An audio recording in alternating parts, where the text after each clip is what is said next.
नमस्कार, आवाज समाचार में आपका स्वागत है। मैं हूं मनोज श्रीवास्तव। खबरों की शुरुआत करते हैं इस वक्त की हेडलाइंस के साथ। डोनाल्ड ट्रंप का बड़ा बयान, कहा ईरान मान जाता है तो खत्म हो जाएगा ऑपरेशन इपिक फ्यूरी, सबके लिए खुल जाएगा स्ट्रेट ऑफ हॉर्मुज। हॉर्मुज में प्रोजेक्ट फ्रीडम भी टाला। ईरान बोला यूएस के नए प्रस्ताव पर कर रहे हैं विचार।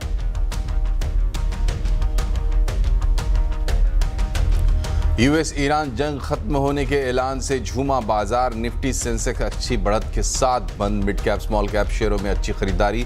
निफ्टी बैंक करीब 2.5% चढ़कर बंद। ठंडा पड़ा कच्चे तेल में उबाल। $103 के करीब ब्रेंट क्रूड का भाव। रुपए में आई रिकवरी। $95 के नीचे आया $1 का भाव। खाने के तेल ने बिगाड़ा किचन का बजट, और बढ़ सकते हैं खाने के तेल के दाम। 5 से 10% की बढ़ोतरी संभव। रेस्टोरेंट में खाना हुआ महंगा। कमर्शियल एलपीजी की कीमतों में बढ़ोतरी से कुछ रेस्टोरेंट्स ने बढ़ाई कीमतें तो कुछ ने किया मेन्यू में बदलाव। बंगाल में 9 मई को सुबह 11 बजे कोलकाता में होगा शपथ ग्रहण समारोह। 8 मई को शाम 4 बजे होगी बीजेपी विधायक दल की बैठक। सूत्रों के मुताबिक सुवेंदु अधिकारी ही होंगे बंगाल के नए सीएम। तमिलनाडु में विजय के शपथ ग्रहण पर सस्पेंस। सरकार बनाने के लिए 118 विधायक जरूरी। टीवीके के पास कांग्रेस के समर्थन के बाद भी 113 विधायक। सूत्रों के मुताबिक गवर्नर ने मांगा 118 एमएलए का समर्थन पत्र। बिहार में कल होगा सम्राट सरकार मंत्रिमंडल का विस्तार। नीतीश कुमार के बेटे निशांत भी ले सकते हैं शपथ। गृहमंत्री अमित शाह आज शाम पहुंचेंगे पटना। कल शपथ ग्रहण में पीएम मोदी भी होंगे शामिल। जालंधर और अमृतसर में धमाकों की एनआईए जांच जारी। सीएम भगवंत मान का बड़ा आरोप, कहा बीजेपी वोट के लिए करवा रही है ब्लास्ट। बीजेपी बोली पाकिस्तान को क्लीन चिट दे रहे हैं मान।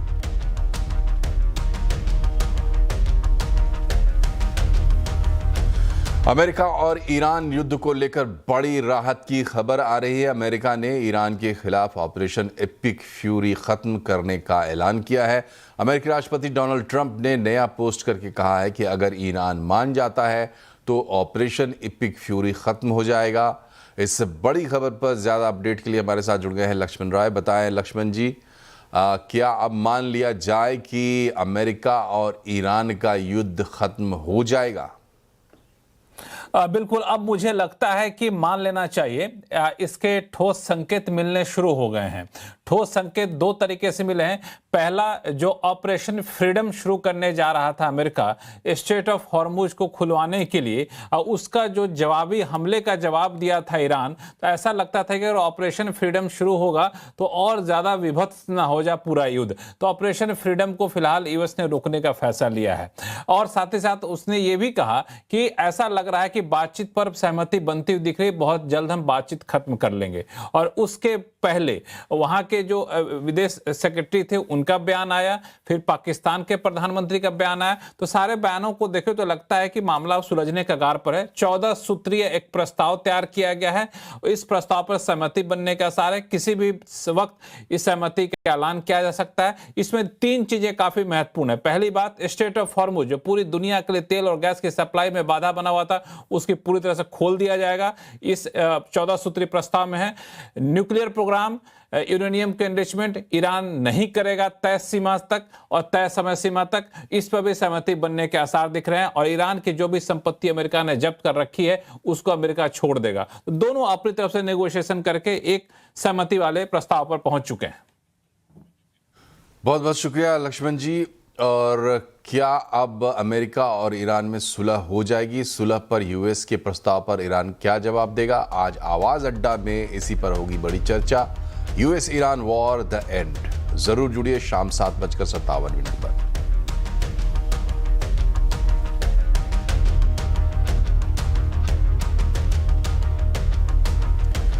अमेरिका ईरान के बीच समझौते की उम्मीद ने बाजार में जोश भर दिया। निफ्टी और सेंसेक्स अच्छी बढ़त के साथ बंद हुए हैं।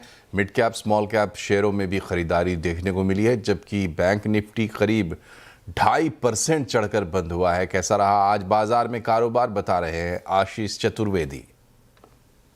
देखिए क्या शानदार तेजी आज आपको मार्केट में देखने को मिली और आखिरी 1 घंटे में जो एक्सिस के हवाले से खबर आई, इसके बाद Nifty, bank Nifty, Sensex, small cap और मिड कैप चारों तरफ क्या बढ़िया शानदार मूव। इनफैक्ट आप देखें तो स्मॉल और मिड कैप्स तो पूरे दिन स्ट्रेंथ और रेजिलियंस के साथ कारोबार कर रहे थे। चलिए आपको दिखाता हूं वो स्टॉक्स निफ्टी के जिन्होंने इंडेक्स में जान डाल दी। बढ़िया बढ़त यहां पर देखने को मिली। ट्रेंड में Shriram finance, Tata Motors, PV और इंटरग्लोब एविएशन जैसे जो स्टॉक्स हैं यहां पर भी आपको बड़ा मूव नजर आया। लेकिन ऐसा नहीं है कि सारी स्टॉक्स में तेजी थी, कुछ स्टॉक गिरे भी हैं। मिसाल के तौर पर नतीजों के बाद एल&टी, हालांकि ये भी ऑफलोज रिकवर हुआ। पावर ग्रिड है, रिलायंस है और ओएनजीसी की क्रूड में गिरावट आ गई। भारतीय मार्केट्स के लिए अच्छा हो गया लेकिन ओएनजीसी के लिए नेगेटिव, इसके लिए स्टॉक में आ गया कट। अब आपको दिखाता हूं पूरे मार्केट की तस्वीर और इससे आपको अंदाजा लग जाएगा, क्योंकि अच्छी खबरें आई तो इंडिया विक्स तकरीबन 7% नीचे। बाकी capital market, defence, PSU banks, financials, Nifty bank, auto में रफ्तार थी तकरीबन 2.5% की। निफ्टी आईटी आधे प्रतिशत से ज्यादा के गेंस के साथ बंद हुआ। एनर्जी की बास्केट में थोड़े से मिक्स्ड एक्शन देखने को मिले। हालांकि एफएमसीजी एज अ पैक देखे तो थोड़ा सा ऑफ है इसका एक्शन। हालांकि इसमें भी कुछ स्टॉक्स ऐसे थे जहां पर बड़ा मूव आपको नजर आया। फार्मा लगातार 2 दिनों का एक्शन है जहां पर आप देखें तो आज भी बड़ी तेजी के साथ क्लोजिंग रहेगी। इधर पश्चिम बंगाल में बीजेपी की प्रचंड जीत के बाद अब सरकार बनाने की कवायद तेज हो गई है। बंगाल में 9 मई को शपथ ग्रहण समारोह होगा। सूत्रों के मुताबिक शुवेंदु अधिकारी ही बंगाल के नए मुख्यमंत्री होंगे। इससे पहले 8 मई को पर्यवेक्षक अमित शाह कोलकाता पहुंचेंगे। उसी दिन शाम 4 बजे बीजेपी विधायक दल की बैठक होगी, जिसमें बीजेपी विधायक दल का नेता चुना जाएगा। सीएम की रेस में शुवेंदु अधिकारी का नाम सबसे आगे चल रहा है। बंगाल में नई सरकार के गठन को लेकर बंगाल बीजेपी अध्यक्ष समीक भट्टाचार्य ने कहा है कि अब सरकार रॉयटर्स बिल्डिंग से चलेगी, ना कि नवन्ना से। समीक भट्टाचार्य ने कहा कि नई सरकार कानून का पालन करेगी। देखिए 2021 में हम लोग ये घोषणा किए थे कि हम लोग सरकार राइटर्स बिल्डिंग से ही सरकार का परिचालना करेंगे। उसका एक अलग महत्व है, उसका साथ बहुत लोगों का भावना जुड़ा है, बहुत सारी स्मृति है उसका एक खिलाफ। और ये अभी जो कलर पॉलिटिक्स हो रहा है ना, हम लोग इसका खिलाफ है। सरकार का पास इतना पैसा भी नहीं होगा कि रातों रात सारा ब्लू व्हाइट को चेंज करके दूसरा कुछ कर दे। लेकिन जो इंटरनेशनल लॉ के खिलाफ है, आपका जो रास्ते के ऊपर जिसमें काला पीला होना चाहिए उसमें सफेद और नीली कर दिया, उसको तो हम चेंज करेंगे। बीजेपी ने कहा है कि अब बंगाल में सरकार रॉयटर्स बिल्डिंग से चलेगी, ना कि नवन्ना से। बंगाल की राजनीति में रॉयटर्स बिल्डिंग का क्या है महत्व, बता रही हैं संवाददाता कमालिका। हम खड़े हैं ऐतिहासिक राइटर्स बिल्डिंग के सामने। राइटर्स और राइटर्स बिल्डिंग ये वही जगह है जहां से सत्ता चलता था। ये वही जगह है जहां पर बंगाल की मुख्यमंत्री से लेके उनके सारे मंत्री यहीं पे बैठता था।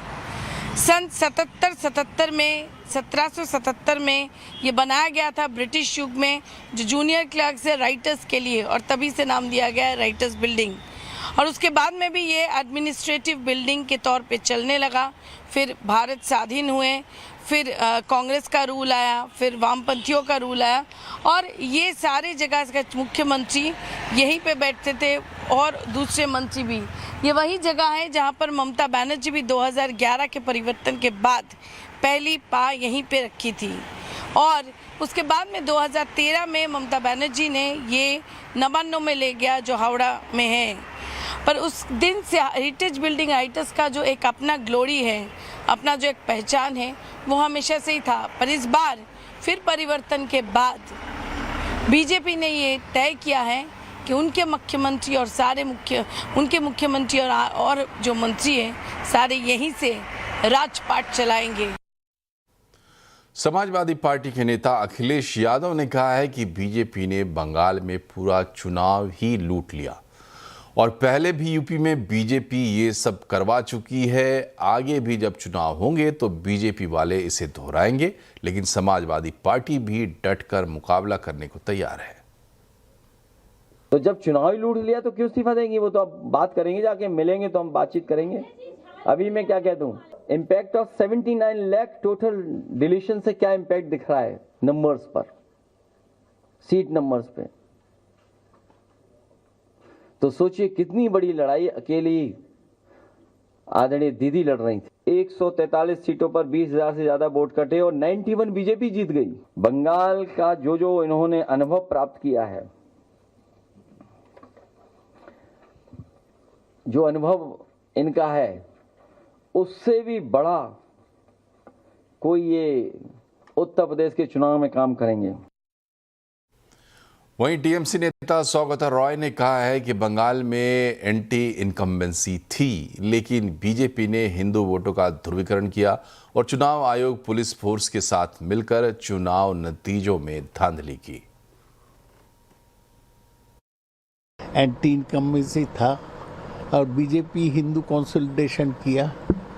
दे were able to polarise the voters, that's about all. Hindu polarisation BJP किया है, जबरदस्ती हेराफेरी भी किया है और अमित शाह का निर्देश से सेंट्रल फोर्सेस चुनाव में जाती किया। ये सब मिलके हुआ। तमिलनाडु में टीवीके की बड़ी जीत के बाद शपथ ग्रहण की तैयारियां तेजी से चल रही हैं, लेकिन इससे पहले कहानी में ट्विस्ट आ गया है। तमिलनाडु में कांग्रेस से समर्थन मिलने के बाद टीवीके चीफ विजय ने सरकार बनाने का दावा पेश किया था। उन्होंने तमिलनाडु के राज्यपाल राजेंद्र विश्वनाथ आर्लेकर से मुलाकात कर दावा पेश किया था। हालांकि खबर है कि राज्यपाल विजय के दावों से संतुष्ट नहीं है और उन्होंने विजय से 118 विधायकों का समर्थन पत्र मांगा है। फिलहाल विजय के पास 113 विधायकों का समर्थन है। ऐसे में माना जा रहा है कि कल होने वाला विजय का शपथ ग्रहण समारोह शायद टल भी सकता है। कल बिहार की सम्राट चौधरी सरकार मंत्रिमंडल विस्तार करेगी। बिहार के बीजेपी अध्यक्ष संजय सरावगी के मुताबिक प्रधानमंत्री नरेंद्र मोदी, गृह मंत्री अमित शाह और बीजेपी अध्यक्ष नितिन नवीन और इनके अलावा और भी कई बड़े नेता शपथ ग्रहण समारोह में हिस्सा लेंगे। खबरों के मुताबिक एनडीए गठबंधन में जो फॉर्मूला तय हुआ है उसके मुताबिक बीजेपी और जेडीयू को 16-16 मंत्री पद मिलेंगे। वहीं एलजेपी रामविलास को 2 पद मिलेंगे। जीतन राम मांझी की हम और उपेंद्र कुशवाहा की आरएलएम को 1-1 मंत्री पद मिलेगा, लेकिन सारे पदों पर मंत्रियों की नियुक्ति अभी नहीं होगी। बीजेपी और जेडीयू के कुछ पद खाली रखे जाएंगे। बिहार में बीजेपी की पहली सरकार सम्राट चौधरी के नेतृत्व में बनी है। 15 अप्रैल को सम्राट चौधरी ने बतौर मुख्यमंत्री और जेडीयू के 2 उप मुख्यमंत्रियों विजय कुमार चौधरी और विजेंद्र यादव ने शपथ ली थी। बंगाल में जीत के बाद प्रधानमंत्री मोदी पहली बार बिहार जाएंगे। शपथ ग्रहण की खास तैयारियां की गई हैं। देखिए पटना के गांधी मैदान से चंद्रमोहन की ग्राउंड रिपोर्ट। सम्राट चौधरी के मंत्रिमंडल का विस्तार होने जा रहा है और हम अभी मौजूद हैं पटना के गांधी मैदान में और यहां से आपको एक तस्वीर दिखाने की कोशिश करेंगे। देखिए किस तरह से भव्य तैयारी चल रही है और इस कार्यक्रम में प्रधानमंत्री नरेंद्र मोदी, केंद्रीय गृह मंत्री अमित शाह, रक्षा मंत्री राजनाथ सिंह समेत तमाम नेता इसमें शामिल होने जा रहे हैं और इसको लेकर देखिए किस तरह से तैयारियां चल रही है। और जो जानकारी मिली है उसके मुताबिक कल 12 बजे ये शपथ ग्रहण समारोह कार्यक्रम रखा गया है, जिसको लेकर लगातार तैयारियां चल रही है। और ये देखिए ये जो गैलरी आपको सामने दिखाई दे रहा है, जहां पर सोफे लगाए गए हैं, यहाँ पर वीआईपी लोगों के बैठने की व्यवस्था की जा रही है और मंच पर जितने भी गणमान्य नेता पहुंचेंगे उनके बैठने की व्यवस्था की गई है। और साथ ही देखिए किस तरह से ये जो कुर्सी लगाई गई है यहाँ पर, इसमें पार्टी के पदाधिकारी जो एनडीए के तमाम नेता पहुंचेंगे उनके बैठने की यहाँ पर व्यवस्था की जा रही है। और जो आसपास में जो ये पंडाल, बड़े बड़े पंडाल लगाए गए हैं, यहाँ पर जो पार्टी के नेता और कार्यकर्ता पहुंचेंगे वो यहाँ पर बैठेंगे। और देखिए किस तरह से यहाँ पर ये सुरक्षाकर्मी जो है अभी पहुँच चुके हैं और पूरे इलाके को सैनिटाइज किया जा रहा है। तो कल बिहार में मंत्रिमंडल का विस्तार होने जा रहा है और इसको लेकर पटना में एक तरह से कहा जाए पटना के गांधी मैदान में शक्ति प्रदर्शन के तौर पर इसकी तैयारी चल रही है। और जो जानकारी मिली है उसके मुताबिक मुख्यमंत्री और उप मुख्यमंत्री समेत जेडीयू और बीजेपी से 16-16 नेताओं को कोटा मिला है, तो वहीं एलजेपी को 2 जो मंत्रिमंडल में शामिल होंगे विधायक वो रहेंगे, और साथ ही एलजेपी आर के अलावा आरएलजेपी है जो उपेंद्र कुशवाहा की पार्टी है, उनके बेटे मंत्रिमंडल में शामिल होंगे। तो वहीं हिंदुस्तानी आवामी मोर्चा है, उससे संतोष सुमन मंत्रिमंडल में शामिल होंगे। कल पंजाब के जालंधर और अमृतसर में हुए तेज धमाकों से हड़कंप मच गया। धमाकों की गूंज करीब 1 किलोमीटर दूर तक सुनाई दी। इससे आसपास के इलाकों में अफरा तफरी मच गई और लोग दहशत में घरों से बाहर निकल आए। हालांकि धमाकों में किसी के घायल होने की खबर नहीं है। मामले की जांच एनआईए कर रही है। पुलिस ने एक डिलीवरी बॉय को हिरासत में लिया है, जिससे पूछताछ की जा रही है। वहीं सुरक्षा को देखते हुए चंडीगढ़ में हाई अलर्ट जारी कर दिया गया है। पंजाब ब्लास्ट पर डीजीपी गौरव यादव का बड़ा बयान सामने आया है। डीजीपी ने कहा है कि पंजाब ब्लास्ट में पाकिस्तानी कनेक्शन की जांच की जा रही है।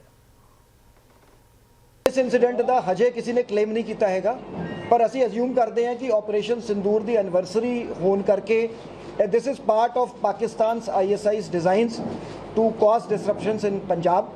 ते पंजाब एक प्रॉक्सी वॉर लड़ रहा हैगा देश के बिहाफ ते अगेंस्ट पाकिस्तान।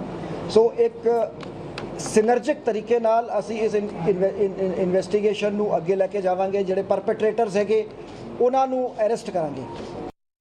ब्लास्ट को लेकर मुख्यमंत्री भगवंत मान ने बीजेपी पर बेहद गंभीर आरोप लगाए हैं। मान का कहना है कि बम धमाके बीजेपी की चुनावी रणनीति का हिस्सा हैं और छोटे छोटे ब्लास्ट के जरिए वोट हासिल करने की कोशिश की जाती है। भाजपा जिहड़ी है बीजेपी फिरकू पार्टी है। बंगाल की चोण जिहड़ी है खत्म हो गई, उन्होंने आप ही कहा हुण पंजाब की वारी है। इसदा मतलब ये जिहड़े बम धमाके होए ने, छोटे मोटे ब्लास्ट होए ने, जो भी वो जांच जारी है। ये बीजेपी की पंजाब दी इलैक्शनां की तैयारी है। वो इदां ही हिंसा फैला के लोगों को डरा के धमका के ही वोटां लैंदे है। मैं बीजेपी वालिਆਂ ਨੂੰ कहना चाहना इन्हां हरकतों तो बाज आ जाण। वहीं बीजेपी के नेता तरुण चुग ने कहा है कि भगवंत का बयान बहुत ही घटिया है और सारे आरोप झूठे हैं। भगवंत मान दा ਇਹ ਝੂਠੇ ਆਰੋਪ ਲਗਾਉਣ ਵਾਲਾ ਬਿਆਨ ਬੇहद ਘਟੀਆ, ਆਪਣੀ ਨੁਸਿੱਖਿਆਪਨ ਨਲਾਇਕੀ ਨੂੰ ਛੁਪਾਉਣ ਵਾਸਤੇ ਦਿੱਤਾ ਹੋਇਆ ਬਿਆਨ ਹੈ। ਭਗਵੰਤ ਮਾਨ ਸਾਹਿਬ ਤੁਹਾਡੇ ਕੋਲ ਰਾਜ ਹੋ ਨਹੀਂ ਰਿਹਾ। ਹਰ ਫਰੰਟ ਤੇ ਤੁਸੀਂ ਫੇਲ ਹੋ। ਪ੍ਰਸ਼ਾਸਨ ਤੁਹਾਡੇ ਕੋਲ ਨਹੀਂ ਸਮੇਟਿਆ ਜਾ ਰਿਹਾ, ਸੁਰੱਖਿਆ ਤੁਹਾਡੇ ਕੋਲ ਨਹੀਂ ਸਮੇਟੀ ਜਾ ਰਹੀ। ਪੰਜਾਬ ਦੇ ਅੰਦਰ ਲਗਭਗ 22 ਤੋਂ ਜ਼ਿਆਦਾ ਗ੍ਰਨੇਡ ਹਮਲੇ ਪੁਲਿਸ ਸਟੇਸ਼ਨਾਂ ਤੇ ਹੋ गए। और यहां रुकते एक छोटे से ब्रेक के लिए, लेकिन खबरें अभी और भी है। बने रहिए CNBC आवाज के साथ। तेल के दाम और महंगे होने वाले हैं और इसकी वजह है कच्चे तेल की कीमतों में इजाफा। वैसे खाने के तेल के दाम पिछले साल के मुकाबले 20% पहले ही बढ़ चुके हैं, लेकिन इनमें और बढ़ोतरी हो सकती है। कितने बढ़ेंगे दाम और क्या चल रहा है तेल के कारोबार में, देखिए असीम मनचंदा की रिपोर्ट। खाद्य तेल की कीमतें अब किचन का बजट बिगाड़ने लगी हैं। पश्चिम एशिया में लड़ाई शुरू होने के बाद कच्चे तेल की कीमतें बढ़ी, तो इसके साथ साथ खाने के तेलों के दाम भी बढ़ने लगे हैं। भारत की खाद्य तेल इंडस्ट्री करीब 57% आयात पर निर्भर है। पिछले एक साल की बात करें तो पाम की कीमतों में 14%, सोयाबीन ऑयल की कीमतों में 20% और सनफ्लावर ऑयल की कीमतों में 17% की बढ़ोतरी हुई है और अभी 5-10% बढ़ोतरी और हो सकती है। Overall, every country who were palm oil, Indonesia, Malaysia were our main exporters. Soybean oil, US, Argentina, Brazil were main exporters. Everybody is inputting more oil, which was for food, into fuel. So when the fuel goes up, the crude oil goes up, the veg oil automatically goes up. So every $10 rise in crude oil automatically puts around $50 to $70 rise in the veg oil.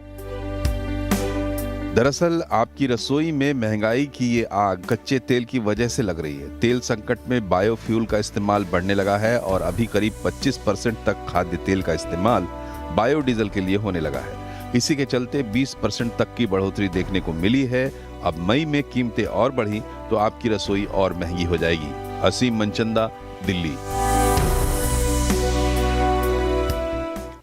Commercial LPG की कीमतों में बढ़ोतरी ने restaurant के menu में बदलाव लाना शुरू कर दिया है। कुछ रेस्टोरेंट्स कीमत बढ़ा रहे हैं और कुछ मेन्यू में बदलाव कर रहे हैं। कितना पड़ रहा है असर, बता रहे हैं रोहन सिंह। एलपीजी की कीमत में औसतन लगभग 993 रुपीस का इंक्रीज हुआ है। एक औसत कमर्शियल एलपीजी सिलेंडर इस वक्त 3000 से ज्यादा का बिक रहा है। और अगर आप इस तरह का एक रेस्टोरेंट देखें तो यहाँ औसतन एक दिन में 3 सिलेंडर की जरूरत पड़ती है। किस तरीके से इम्पैक्ट हो रहा है ये जानने की कोशिश करते हैं। सर, अगर पिछले कुछ दिनों में देखें 3000 से ज़्यादा हो चुका है कमर्शियल सिलेंडर की कीमत। चूंकि आपकी जो एक्सपर्टीज़ है वो एशियन फ्लेवर्स को लेकर है, अगर आप बताएं कि कॉस्ट किस तरह से इम्पैक्ट किया है इस रेस्टोरेंट बिजनेस में, एक औसत इस साइज़ के रेस्टोरेंट के लिए। आप देख लीजिए, हमारे रेस्टोरेंट की फूड कॉस्ट 4 to 5% बिल्कुल गैस पर डिपेंड करती है। एंड अभी 1000 रुपये के इंक्रीज़ का मतलब almost 40% increase in the price है, जो कि हमारी सिलेंडर एवरेज के हिसाब से देखें तो will give you a hit of more than 1 lakh of rupees. And 1 lakh रुपए का हिट कोई भी रेस्टोरेंट अपने P&L पर इस तरीके से तो नहीं देख पाएगा, क्योंकि वो नुकसान की स्थिति में चला जाएगा। एंड उसको ठीक करने के लिए आपको कभी ना कभी प्राइस इंक्रीज करना ही होगा। जी, तो अगर 1 लाख रुपए महीना बढ़ रहा है तो क्या रास्ता का क्या आपको दिख रहा है? क्या हम मेनू चेंज देख सकते हैं, मेनू ट्वीक देख सकते हैं, या फिर आप अलग जो मोड्स हैं इंडक्शन में स्विच करेंगे? क्या रास्ता है? देखिए, इंडक्शन पे स्विच करना तो एक नेचुरल ऑप्शन है, बट इंडक्शन पर भी क्योंकि लोड उतना नहीं आता है तो हाई कैपेसिटी आइटम्स जो जैसे कि स्टीमिंग, बॉइलिंग, डीप फ्राइंग, ये सब आइटम्स में थोड़ा दिक्कतों का सामना करना पड़ेगा। बट हम कुछ इक्विपमेंट अपग्रेड करेंगे और उसके हिसाब से परचेजेस करेंगे। बट ये सब एकदम से करना बहुत मुश्किल है। बट फिलहाल के लिए इतना बता सकता हूँ कि अगर हमें कुकिंग टाइम को कंट्रोल करना है और गेस्ट को सेटिस्फाई करना है, so we'll have to increase in price. We can reduce the consumption of LPG but not eliminated. Frying फिर भी हम शिफ्ट कर इलेक्ट्रिक फ्रायर्स, जो कि एक अच्छा सॉल्यूशन है, उस पर जरूर शिफ्ट कर सकते हैं। एंड मेन्यू आइटम्स में भी देखना होगा कि हम कुछ menu item like for example sushi, उसमें हमारे पास गैस कंजम्पशन नहीं है, that can easily be manage, तो हम उस पर ज्यादा फोकस कर सकते हैं। और ऐसी कुछ आइटम्स जिस पर अगेन हाई कंजम्पशन है। ई कॉमर्स कंपनियों और डिलीवरी प्लेटफॉर्म्स में वर्कफोर्स का संकट खड़ा हो गया है। पीक समर डिमांड में हायरिंग कंपनियों को डिलीवरी वर्कर्स नहीं मिल रहे हैं। इसकी वजह से कंपनियों को हायरिंग कॉस्ट में 15 से 20% तक बढ़ोतरी करनी पड़ सकती है। ई कॉमर्स जिन्हें अपना डिलीवरी पार्टनर कहती है, उन डिलीवरी पार्टनर्स को अपनी पार्ट टाइम की नौकरी रास नहीं आ रही है। जोखिम भरा काम होने के बावजूद कम डिलीवरी फीस के साथ साथ बेहतर भविष्य और तरक्की के मौके नहीं होना भी बड़ी वजह है। इसके चलते गिग वर्कर्स डिलीवरी के काम से नहीं जुड़ना चाहते। अच्छी जॉब के लिए तलाश में हर कोई रहता है, हम भी रहते हैं। हो सकता है कोई प्राइवेट सेक्टर में कोई भी नौकरी करता हो, एक से एक अच्छे विकल्प की तलाश में हर कोई रहता है। पैसा नहीं है, पैसा होगा, पैसा देगी कंपनी तो आदमी टिकेगा भी। ठीक है, शनिवार शुक्रवार को आप पैसे देते हो, 10-20 रुपए ज़्यादा देते हो तो लड़के आते हैं काम करने, बाकी दिन लड़के नहीं आते हैं। देश में इस वक्त करीब 1.25 करोड़ से ज्यादा गिग वर्कर्स हैं। हायरिंग कंपनियों का कहना है कि प्रतिकूल मौसम, चुनाव और खेती या कटाई का सीजन भी फैक्टर है, लेकिन पिछले कुछ सालों से एट्रिशन रेट काफी बढ़ा है। इसके चलते ई कॉमर्स कंपनियों में वैकेंसी के बावजूद डिमांड पूरी नहीं हो पा रही है। ऐसे में हायरिंग कॉस्ट में 15 से 20% की बढ़ोतरी करनी पड़ रही है। देखिए, कंपनी के लिए बहुत ज़्यादा चैलेंजेस बढ़ता जा रहा है धीरे धीरे, क्योंकि इन सारी कंपनीज का जो बिजनेस मॉडल है वो एक चीप वर्कफोर्स पे ही डिपेंडेंट है। वो इसीलिए लोग आज के डेट में माइंड नहीं करते हैं कि 20-30 रुपये में डिलीवरी घर पे आ जा रही है। कोई एक आदमी है जो अपना 2 व्हीलर लेके आपके यहाँ दे जाता है पैसा। तो सारा का सारा बिजनेस मॉडल ही चीप कॉस्ट ऑफ रिसोर्स पे है। तो आज के डेट में अगर देखें तो एक रिसोर्स को हायर करना, उसको ट्रेन करना, उसको बेसिक एमिनिटीज़ प्रोवाइड करना और फिर उसके बाद उसको ऑन जॉब पे डालना। अब फिर वहाँ अगर एट्रिशन हो जाता है तो जो ट्रेनिंग एंड डेवलपमेंट कॉस्ट है वो काफ़ी ज़्यादा हो जाता है। देश के लगभग 40% गिग वर्कर्स की मासिक कमाई 15,000 से कम होती है। जिन कंपनियों का बिजनेस मॉडल ही चीप लेबर के आधार पर टिका हुआ है, वहाँ बेहतर HR पॉलिसी, ट्रेनिंग और वेलफेयर का भारी अभाव है। जाहिर है इस संकट का असर गिग वर्कर्स से ज्यादा ई कॉमर्स कंपनियों पर पड़ेगा। आलोक प्रियदर्शी, दिल्ली। LG इलेक्ट्रॉनिक्स ने 2026 के लिए होम अप्लायंसेस की नई रेंज लॉन्च की है। नई रेंज में French door refrigerators, AI based washing machines और एसेंशियल सीरीज शामिल है। कंपनी के अफोर्डेबल प्रीमियम सेगमेंट का विस्तार करते हुए अलग अलग प्राइस रेंज और कैपेसिटी में नए मॉडल्स लॉन्च किए गए हैं। LG के मुताबिक मेक इन इंडिया पर फोकस बढ़ाते हुए कंपनी 2026 में एसेंशियल सीरीज का एक्सपोर्ट एशिया, मिडिल ईस्ट और अफ्रीका के 22 देशों में करने जा रही है। प्रीमियम जोन कस्टमर्स के लिए हम इंडिया की बिगेस्ट कैपेसिटीज को लेके आए हैं। 790 लीटर का साइड बाय साइड रेफ्रिजरेटर और 600 लीटर प्लस के डबल डोर रेफ्रिजरेटर को लेके आए हैं। ये दोनों कैपेसिटीज में पहले हम भी इंपोर्ट कर रहे थे इंडियन कंज्यूमर्स के लिए, बट अब हमने इन्हें यहाँ पे पुणे फैक्ट्री में खुद से मैन्युफैक्चर करना शुरू कर दिया। ये एक हमारा कमिटमेंट है मेक इन इंडिया ड्राइव के लिए, इंडिया के लिए, और हम ज़्यादा से ज़्यादा प्रोडक्ट्स को, जो कि अब 95% प्लस LG इंडिया के प्रोडक्ट्स जो है हम इंडिया में ही मैन्युफैक्चर करते हैं। और इसी के साथ आवाज़ समाचार में फिलहाल इतना ही, लेकिन खबरों का सिलसिला यहाँ लगातार जारी रहेगा। आप भी खबरों पर अपडेट रहिए, जुड़े रहिए CNBC आवाज़ से। हम सोशल मीडिया पर भी मौजूद है। नमस्कार।